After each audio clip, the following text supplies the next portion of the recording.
Oke, baik. Assalamualaikum warahmatullahi wabarakatuh.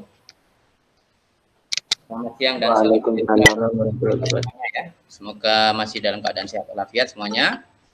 Ya. Baik, untuk yang jadi sekali lagi untuk yang tugas kemarin, teman-teman tinggal melanjutkan saja ya dari proyek yang pertama. Jadi tidak perlu membuat lagi proyek atau objek cari lainnya nggak perlu ya. Tinggal bagaimana mengkonversi dari yang reputasi tadi menjadi apa line and shape ya. Begitu juga yang berikutnya yang ini. Jadi bagaimana mengkonversi dari abstraksi simplifikasi biasa itu menjadi kombinasi. Setelah ini yang akan kita jelaskan. Oke, baik. Sebelum kita mulai ada yang ditanyakan nggak yang kemarin tentang line and shape ya? Secara konsepnya yang penting sudah dipahami, saya kira gampang ya. Konsepnya begitu. Jadi kalau kita sedikit mengulas tentang bagian yang kemarin, kita disuruh untuk membawa dari abstraksi yang simplifikasi ke line and shape. Artinya di situ ada gabungan shape dan line ya, yang yang saling bersinergi satu sama lain.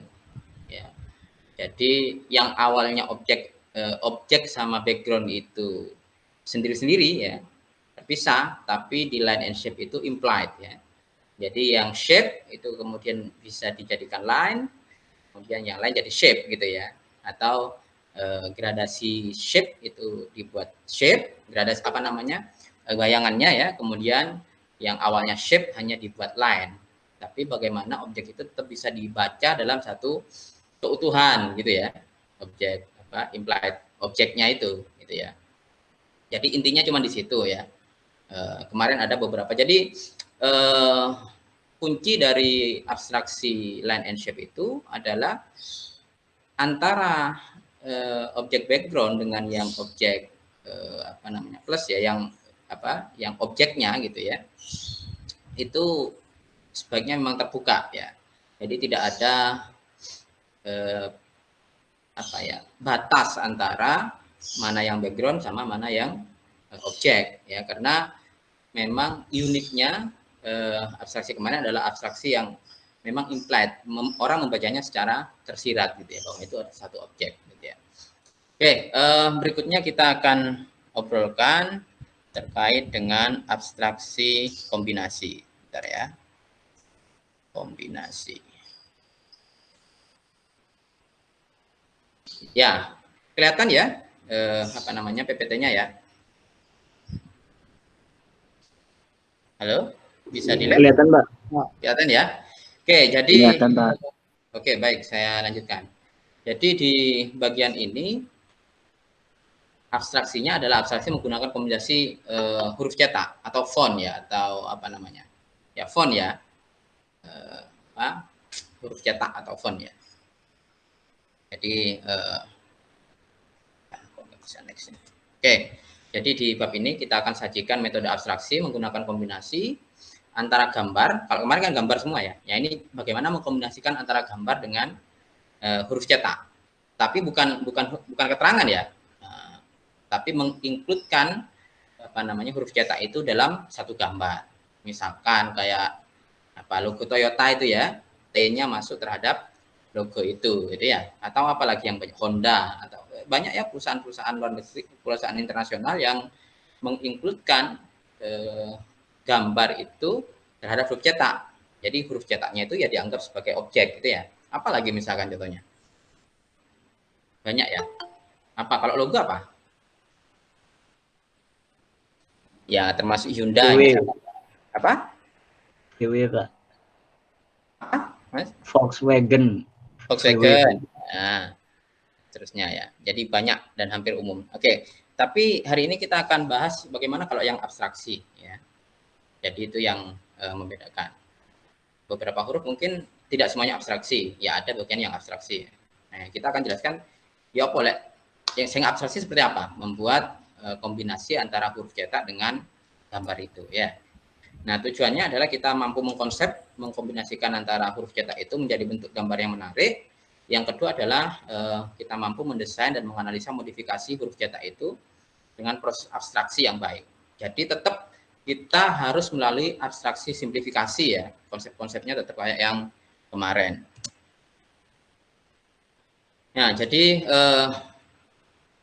huruf cetak ya atau font atau apa bahasa Inggrisnya selain font ya, letter form ya, huruf cetak letter form kalau di buku itu kan nggak salah namanya letter form ya.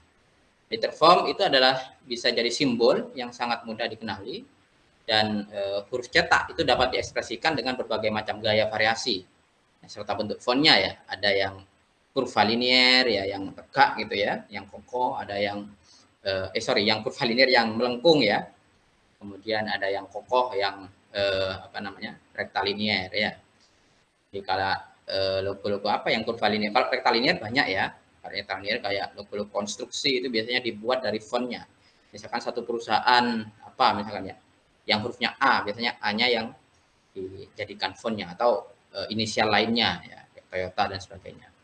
Yang rektalinear misalkan perusahaan-perusahaan wedding ya banyak ya, wedding yang identik dengan sesuatu yang lembut, yang gemulai dan sebagainya itu ya, yang diekspresikan dengan liukan itu banyak juga yang logonya atau objeknya itu dibuat dari simbolnya ya, dibuat dari huruf cetak ya, kurva linier.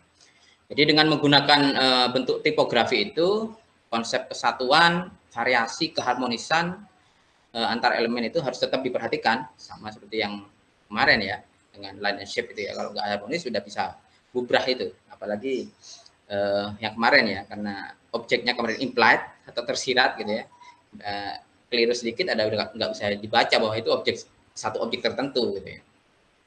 Nah, huruf cetak digunakan dalam satu grup, termasuk kombinasi sederhana yang digunakan sebagai satu inisial. Yang saya katakan tadi kayak Toyota, Honda, dan sebagainya itu ya. Nah, dan seringkali dikombinasikan dengan bentuk tertentu. Ya, bisa juga, kalau Toyota itu kan T sama apa itu ya? Bunderan gitu ya, apa? Roda ya sebenarnya ya di iklannya itu ya. Jadi pokoknya dua keping yang yang menggelinding gitu ya. Terus kemudian dia menjadi bentuk huruf T gitu ya. Kumpulan huruf cetak yang lebih panjang seperti dalam frase atau kalimat sering digunakan pada headline. Misalkan apa? Headline yang iklan misalkan ya, iklan atau judul satu produk tertentu, apa misalkan apa ya, yang iklan yang banyak menggunakan satu slogan, Yamaha misalkan ya, semakin terdepan atau apa itu ya, dan sebagainya. Itu biasanya juga diambil dalam satu frase kemudian dikombinasikan dengan objek gitu ya. Nah, blok teks yang menciptakan garis dan bentuk dalam satu halaman, pemilihan font huruf cetak dan cara bagaimana kombinasikan huruf cetak itu dan bentuknya ditempatkan di dalam satu halaman sangat mempengaruhi bagaimana cara viewer itu merepresentasikan pesan yang ingin disampaikan. Posisinya antara objek dengan huruf cetaknya itu di mana, itu sangat terpengaruh terhadap viewersnya ya, audiensnya ya, bagaimana membaca itu gitu ya. Jadi oke, saya kasih contoh. Nah, ini contoh ya, integrasi antara huruf cetak dengan objek. Jadi letter form sebagai bangun datar itu tidak harus terpisah. Jadi memang di abstraksi kombinasi ini nggak boleh terpisah.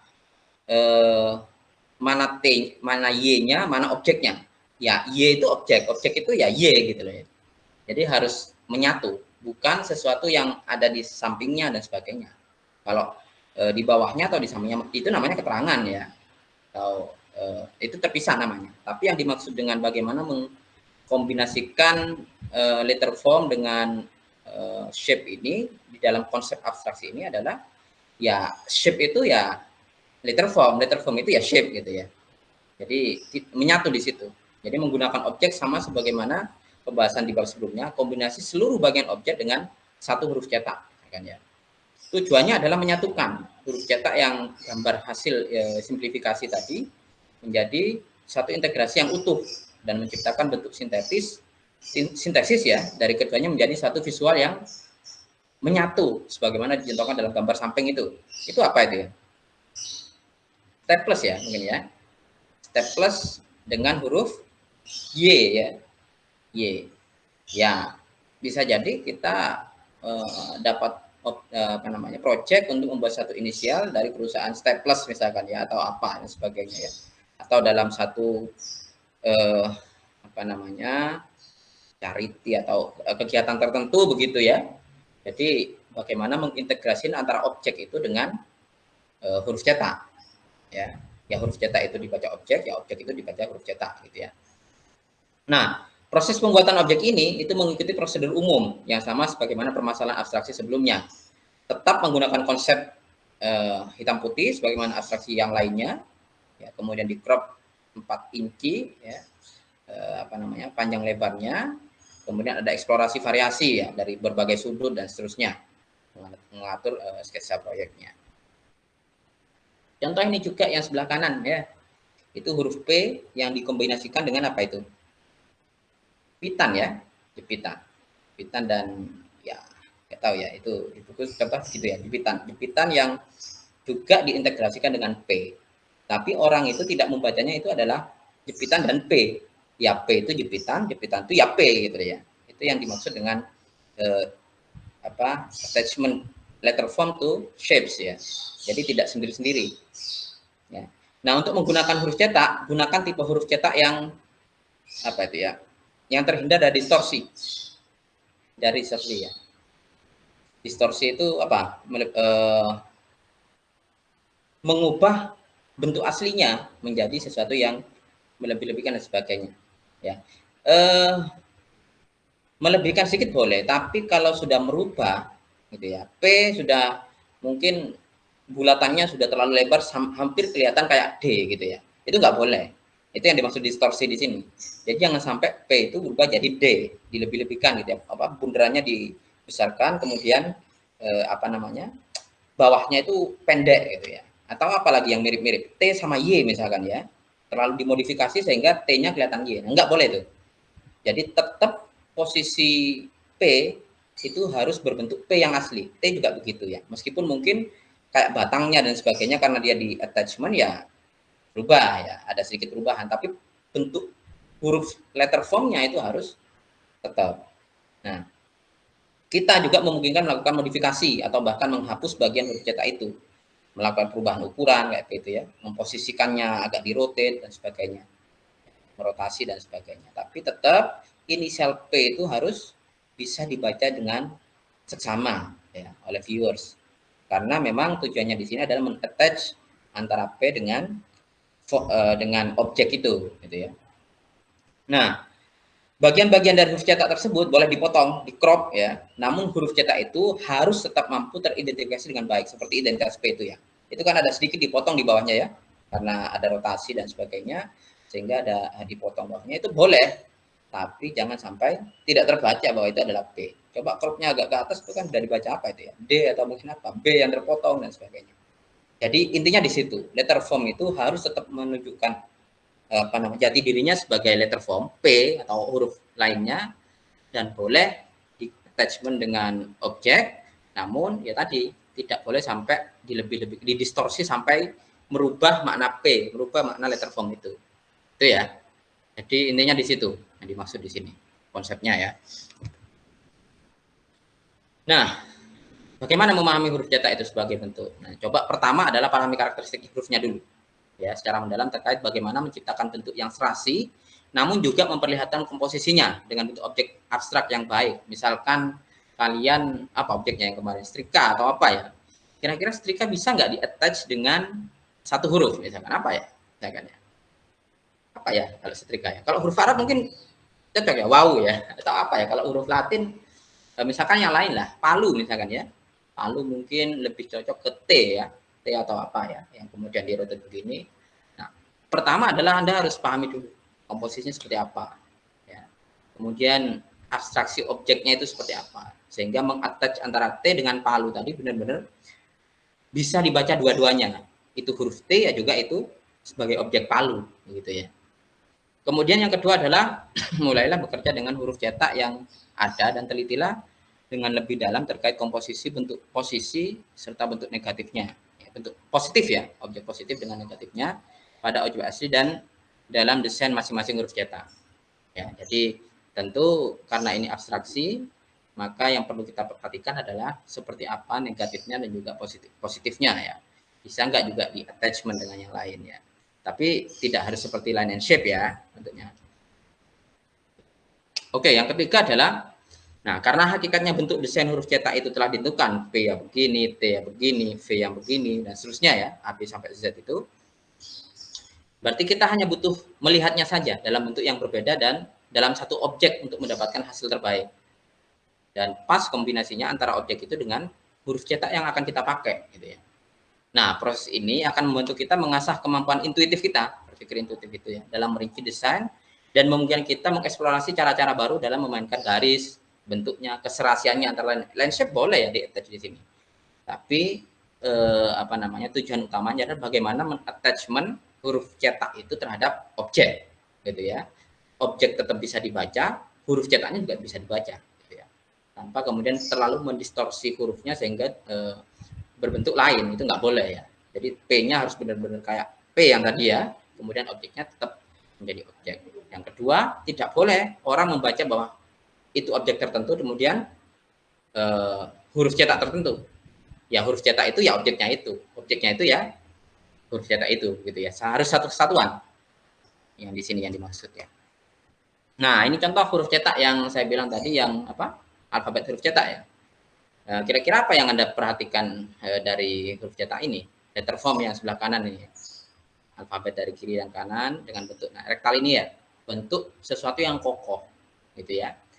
Nah, pertama harus kita paham dulu bahwa maksud tiap font itu kan punya sejarah sendiri ya.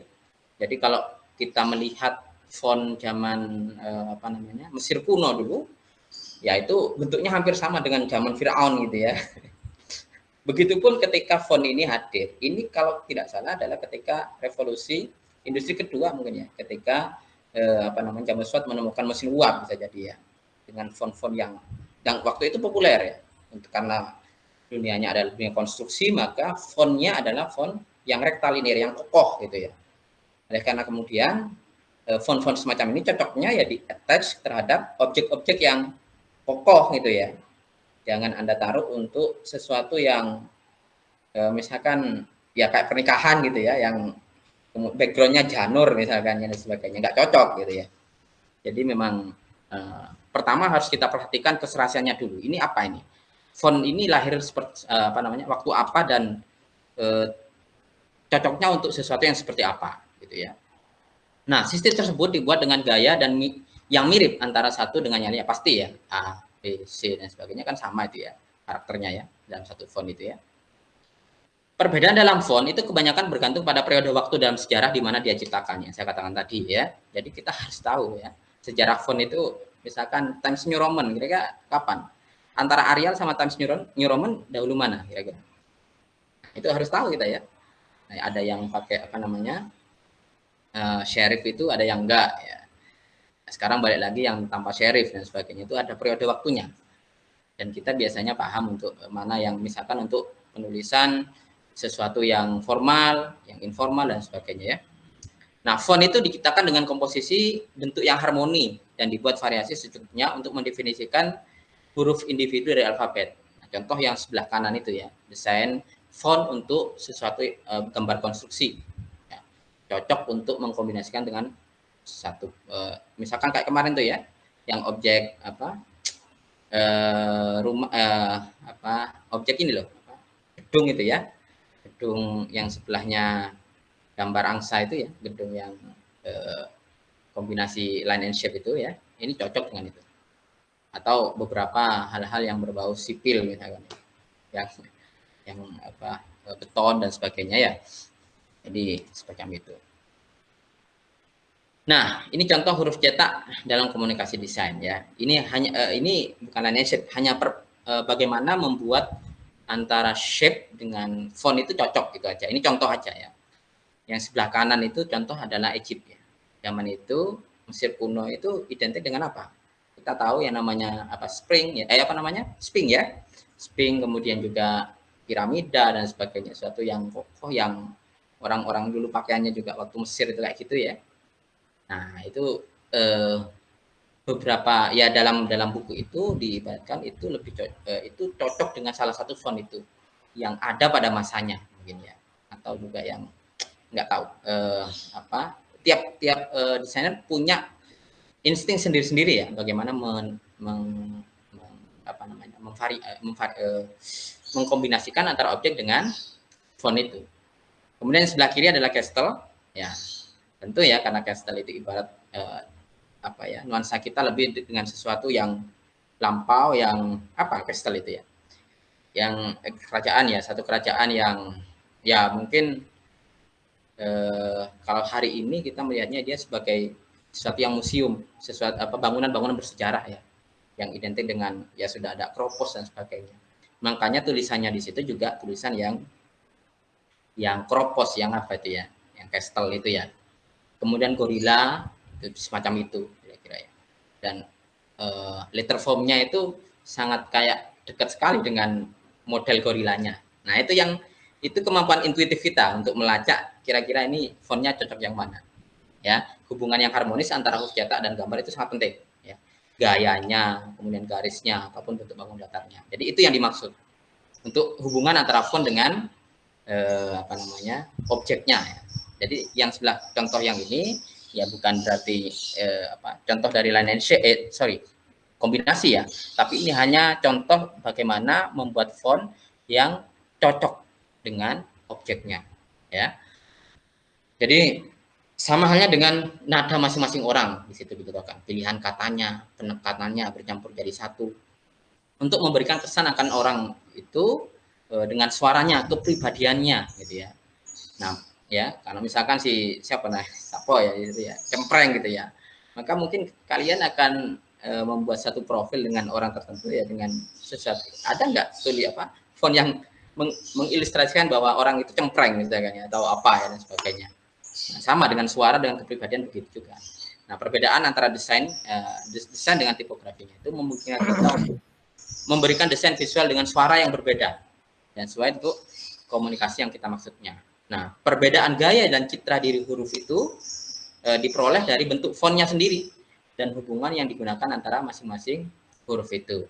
Nah, desainer harusnya mencoba untuk memperoleh hubungan yang dekat antara font dengan shape-nya itu, ya, baik dalam bentuk gayanya, kemudian ya tadi yang saya katakan Castle itu ya, sesuatu yang Kropos. Misalkan Anda mendesain film horor misalkan, tentu tulisan biasanya berdarah dan sebagainya. Jangan sampai film horor tulisannya yang ada pesta ya. Nah, itu contoh beberapa kombinasi yang tepat, yang harmonis antara huruf dengan objek ya. Nah, gambar di samping itu contoh beberapa bagaimana kombinasi garis datar, bangun datar dan fontnya itu dipilih untuk menciptakan satu keserasian antara objek itu dengan fontnya ya. Ini contoh yang attachment ya, yang kombinasi kombinasi antara huruf cetak dengan objek. Contoh yang sebelah kiri itu adalah gambar konstruksi logo ya, W ya palu, kemudian G itu ya G itu ya menyatu dengan paku itu gitu ya, jangan dibaca G sendiri paku sendiri gitu ya. Kemudian sebelah kanan Anda tahu itu apa ya, R dengan jari-jari. Kemudian sebelahnya itu adalah apa itu ya, itu cor-coran di jalan itu loh, apa kita bilangnya itu ya, kayak kalau Anda tahu di konstruksi jalan di jalan-jalan itu di apa ya, Kluivert ya, Kluivert apa ya, itu orang-orang beton tahu itu ya, yang terintegrasi dengan huruf H.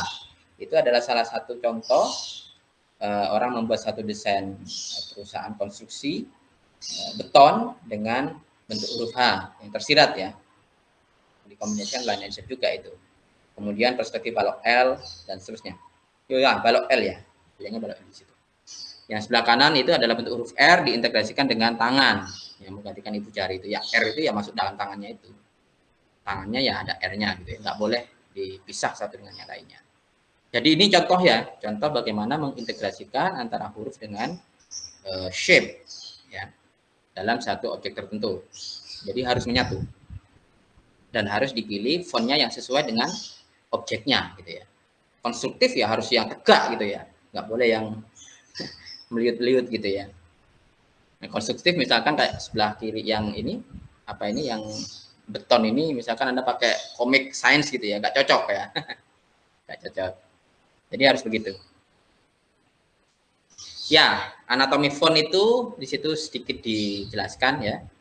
Jadi di situ ada serif, ada descender, ada ascender, ada apa namanya counter, leg dan sebagainya. Jadi ini untuk kalau Anda ingin ini ya, sebentar saya save dulu. Ya, kalau Anda ingin membuat font sendiri, boleh ya. Misalkan Anda mau buat font untuk GameTek, misalkan GameTek itu identik dengan apa sih gitu ya.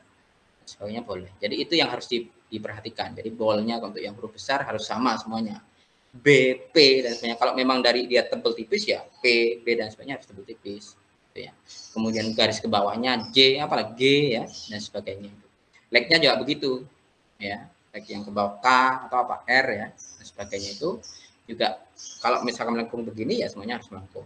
Pakai serif apa tidak? Kalau pakai serif apa itu? Serif itu apa ya? Yang kayak gini tuh ya. Semuanya harus ada gitu ya dan sebagainya. Baseline-nya begitu. Jadi kalau ascender itu adalah bagian vertikal dari huruf kecil yang naik ke atas, itu gitu ya. Baseline itu ada garis horizontal yang imajiner yang dijadikan dasar bawah, yang di bawah itu ya, yang sini baseline-nya ya. Nah, yang boleh merusuk ke bawahnya baseline hanya beberapa huruf kecil saja ya, C, G, yang memang dia ada ekornya ke bawah gitu ya, apalagi selain G sama C. G sama C aja ya, ya. Cap height ya, yaitu ada tinggi keseluruhannya. Cap line itu adalah garis horizontalnya. Nah itu apa namanya, X height-nya atau apa itu ya, ya X height itu adalah maksimum huruf kecil ya. Kemudian cap line itu adalah maksimum huruf kapital. Kemudian crossbar-nya itu juga harus, kalau tipis tebal tipisnya harus sama ya. A, B, kemudian H, dan semuanya itu harus sama crossbar-nya. Kalau Anda mau membuat mendesain font ya. Jadi nggak boleh yang A itu kayak gitu, terus H misalkan dari tebal, nggak boleh. Jadi itu bagian-bagian yang harus sama antara satu huruf dengan yang lainnya. Counternya, model lenggoknya, leg-nya, misalkan melengkungnya begitu ya harus sama. Ada serifnya apa tidak, crossbar-nya seperti apa, descendernya seperti apa. Kalau descender berarti untuk J, G dan sebagainya itu ya harus sama. Jadi itu beberapa yang perlu diperhatikan kalau kita mau membuat satu font sendiri ya, dengan satu identitas yang kita usulkan ya. Entah misalkan ada event apa ya, Anda yang punya konsep sendiri, Anda harus memperhatikan bagian-bagian itu untuk membuat font ya. Nah, ini adalah konsep desain kombinasi. Jadi bagian-bagian dasar desain dan huruf cetak yang telah teridentifikasi, kemudian kita butuh untuk membedakan ya antara tipografinya. Ya, tipografi itu adalah kelompok huruf yang mendukung kesamaan antara goresan, pengukuran dan gaya-gayanya. Itu contoh ya di sebelah kanan itu model tipologinya yang impact, misalkan dia rapat gitu ya, juga tegak, kemudian Futura itu lebih lebar, kemudian Gramon itu ada serifnya, Bauer Bodoni itu juga saya masuk lagi ya. Oke, lanjutkan. Ya begitu ya, jadi ada serifnya, ada yang enggak. Jadi beberapa huruf cetak itu ada yang punya stroke ya di seluruh font Futura ya. Stroke itu apa ya? Ini di sini ya tadi ya. Ada nggak di sini ya? Oh, nggak ada ya. Stroke itu kalau Anda pernah mainan Photoshop itu apa stroke itu? Garis tepinya antar font itu ya. Outline-nya Pak ya. Ya, garis tepinya. Stroke-nya itu ya kalau memang dia pakai stroke semua kayak begitu, ya semuanya harus begitu. Jangan satunya pakai stroke, satunya enggak gitu ya. Ya, antara beberapa juga yang ada serifnya, yang ada apa? Kakinya ya. Itu antara misalkan seperti Gramon dan juga ada yang tidak seperti yang impact ya, yang paling bawah. Nah, dalam contoh yang ditampilkan itu ada di sana dibandingkan ya variasi bobot keseluruhan dari lebarnya dan tingginya huruf cetak gitu ya. Sorry, ketebalannya ya. Cetak itu. Nah, ini contoh ya. Contoh attachment antara huruf cetak dengan objek ya. Contoh yang sebelah kanan itu M, meskipun mungkin menurut saya nggak bagus-bagus banget ya, saya ambil di buku aja itu ya. M yang di attachment dengan folder ya, folder nggak salah itu ya, apa namanya itu, folder dokumen itu loh ya. Yang dimasukkan ke dalam sela-selanya M. Kemudian yang di bawah itu adalah antena, antena yang di attachment dengan huruf A. Tapi A itu tidak berdiri sendiri ya, A itu ya antena, antena itu A gitu ya. Kemudian yang sebelah kanan itu adalah V, V yang di attachment terhadap keypad, keypad HP jadul ya, yang panah ke bawah itu di attachment huruf V. Kemudian yang sebelah kanan jepitan baju yang di attachment terhadap sela-sela jepitannya itu ya, yang antara apa namanya kawatnya itu ya. Menjepit baju. Iya, itu jepitan baju yang paling kanan, yang ini, yang bawah. Ya, yang jepitan baju yang ini, yang pakai kayu ya, yang pakai kayu yang lama itu loh. Yang sebelah kiri itu adalah A di attachment dengan, ya dulu anten begitu ya. Jadi beberapa perusahaan ya antennya kayak gitu yang lama itu ya. Jadi memang bentuknya seperti A begitu ya. Tapi kalau menurut saya memang yang sebelah kiri itu attachmentnya kurang masuk ya, karena sedikit agak terpisah antara A dengan ininya apa namanya objeknya gitu ya. Jadi itu juga kelihatan. Jadi dalam melakukan proyek perhatikan dengan lebih pada bentuk counternya, ruang negatifnya. Yang kalau di sini ya, kalau yang sebelah kiri ada ruang negatifnya hitam, yang sebelah kanan ya yang putih ya. Karena di ruang negatif itu bisa juga kita tawarkan banyak hal ya, dalam penggabungan gambar dan huruf cetak itu. Ya. Nah, proses dasar dalam melakukan sketsa, evaluasi dan perbaikan sama halnya dengan yang kita lakukan pada bab sebelumnya. Ya. Jadi melalui apa namanya konversi dulu dari objek foto ke abstraksi simplifikasi ya. Baru setelah itu kita crop bagian identitasnya. Baru setelah itu kita attachment dengan huruf cetak apa yang sesuai dengan itu gitu ya. Jadi tetap harus memperhatikan bagaimana objek dengan huruf cetak itu bisa serasi ya. Kemudian ingat tidak boleh menjadikan viewers atau audiens yang kita serasa melihat dua bagian ya. Jadi ternyata yang sebelah A itu ya A sendiri, kemudian anten A sendiri dan objek handphone sendiri, nggak boleh ya. Harus bagaimana kita menyajikan ke viewer itu bahwa A itu ya objek itu, objek anten gitu. Anten itu ya A gitu ya. Jadi nggak boleh viewers itu merasa melihat dua bagian. Ajaklah dia agar melihat bahwa bagian itu ya satu kesatuan gitu ya. Nah itu ya objek anten, anten itu ya A gitu.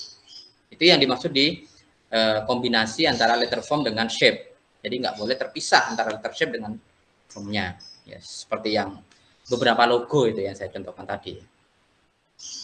Ya, kira-kira itu. Kemudian coba saya tes yang ini, yang projectnya ya. Dan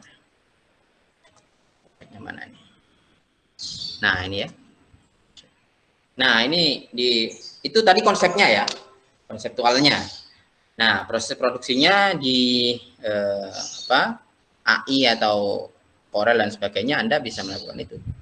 Semacam ini contoh aja ya, karena mungkin objek kan beda-beda ya. Ini contoh kita pakai Arial misalkan ya, Arial yang bisa kita masukkan dalam apa namanya masuk menjadi satu bagian dengan objek. Kemudian, nah ini ya contoh ya, kita pakai serif misalkan, kemudian di rotate dan sebagainya sampai dia menjadi satu objek. Contoh aja ya. Ada yang dimodifikasi boleh, tapi tidak boleh sampai merubah huruf A itu sendiri, ya boleh. Udah, kita lanjutkan di sini. Nah ini contoh mau mengattach antara A dengan jepitan tadi ya. Contohnya masih jepitan ini, jepitan kayu ya.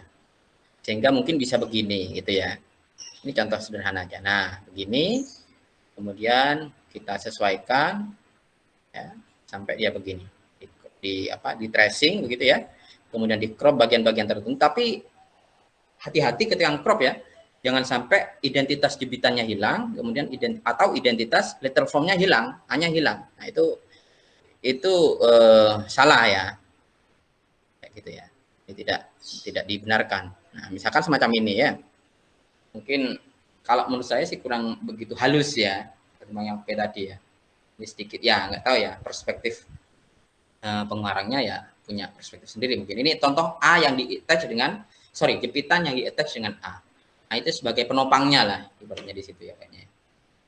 Sehingga ya A itu ya bagian dari jepitan itu bagian dari A. Ya. Ya, jadi kira-kira begitu untuk bagaimana mengattach antara mengkombinasikan antara huruf cetak dengan objek ya. Jadi intinya pertama tidak boleh ada distorsi yang berlebihan sehingga huruf cetak itu harus tetap dibaca sebagai identitasnya ya A, B, C dan seterusnya. Dan letter formnya juga objeknya juga begitu, harus bisa diidentifikasi sebagai satu objek tertentu. Nggak boleh kita crop kemudian nggak tahu lah apa itu ya maksudnya ya gitu ya. Yang tadi yang Palu misalkan sama T ya harus tahu bahwa itu adalah Palu. Misalnya identitasnya Palu itu kan depannya ya. Dan orang itu juga membaca sebagai huruf T gitu ya. Kayak W tadi ya. Jadi kira-kira begitu. Kalau ada yang ditanyakan silahkan. Konsepnya mungkin ini abstraksi terakhir ya. Jadi minggu depan kita sudah masuk ke font ya. Membuat font. Nah, nanti ya saya harap juga Anda bisa membuat project logo ya, bisa presentasi pakai Meet atau apa tadi? Ya pakai semacam ini aja ya. Kalau kalian kelompokan bisa ya, saya kira ya, masih bisa komunikasi ya. Kelompok 3 orang misalkan ya. Biar tetap ada jalinan komunikasi antar temennya. Oke, ada pertanyaan?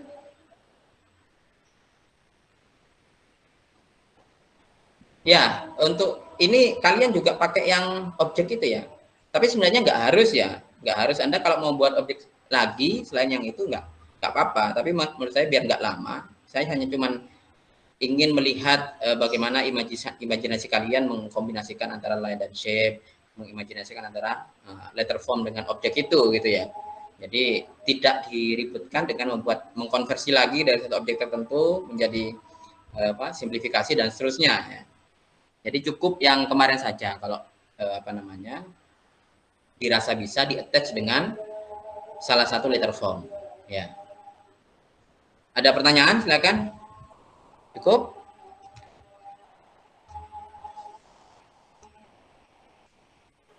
Cukup, Pak.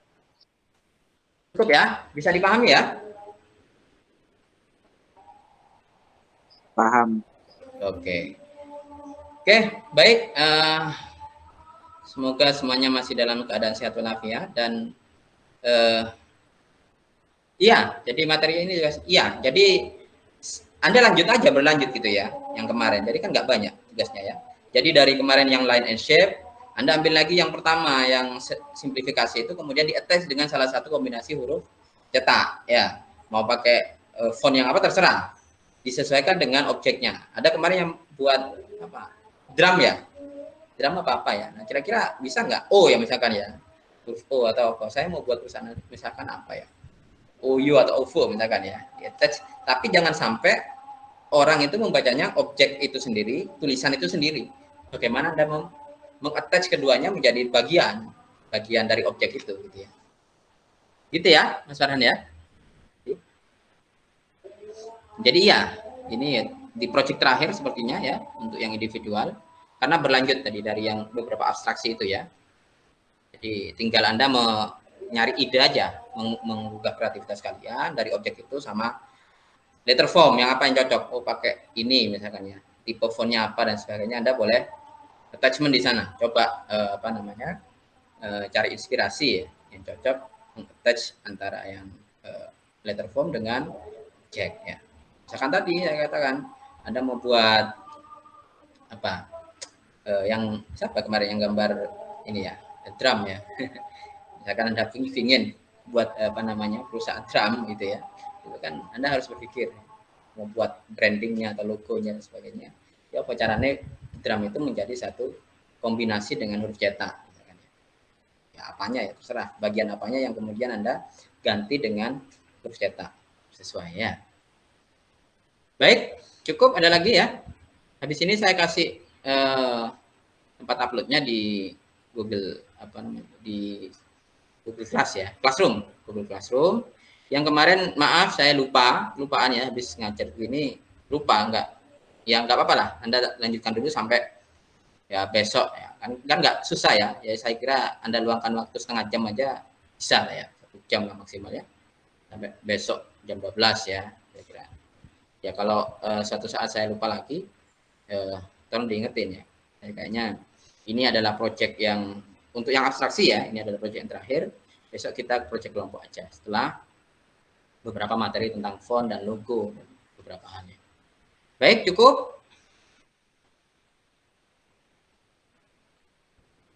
Cukup ya.